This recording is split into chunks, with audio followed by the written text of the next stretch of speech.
Hey guys, it's me again. I'm on video. You know what? Just last week I had the privilege of traveling to Virginia, and I got a chance to speak at Fort Union Military Academy in Virginia. And I did a breakout with their leadership team, and we talked about achievement. And one thing that we all, just felt that a big issue that we all wrestle with was the issue of failure.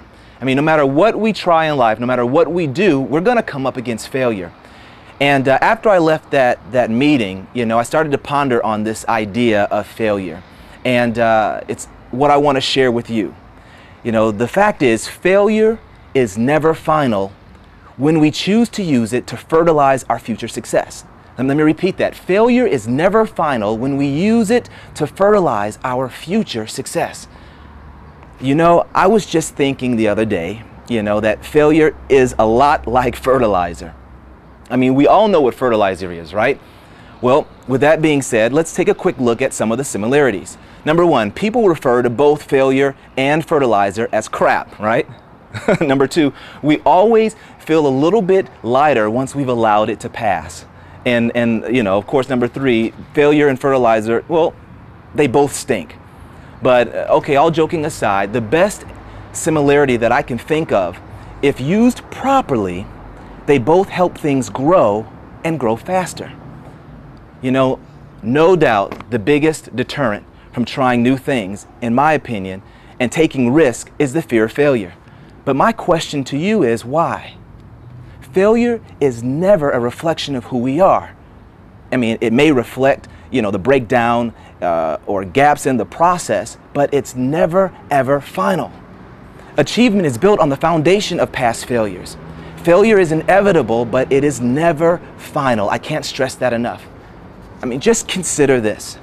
In 1933, this man borrowed money to start a business and went bankrupt.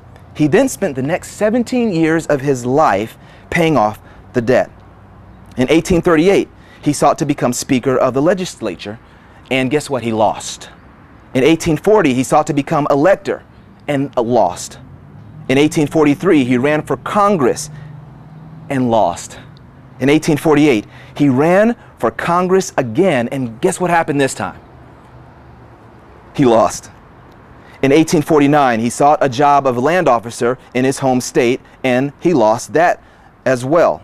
In 1854, he ran for Senate of the United States, and you guessed it, he lost. In 1855, he sought the vice president nomination of his party's national convention, and after a tough run, he lost. In 1858, he ran for Senate once again, and he lost. But guess what? In 1859, this guy had the audacity, he had the nerve to run for president of the United States, and won. Do you know this man? Do you know who I'm talking about? It's Abraham Lincoln.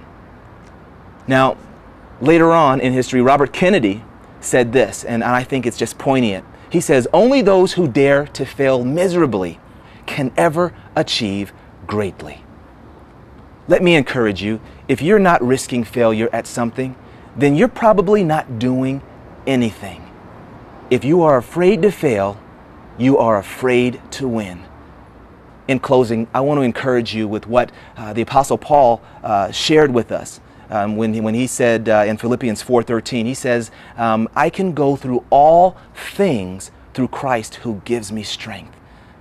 May the peace of our God rest in you to fill you, and may He compel you to do what you can with what you have right where you are inside of you. Don't be afraid to fail, and go with what God gave you. Amen.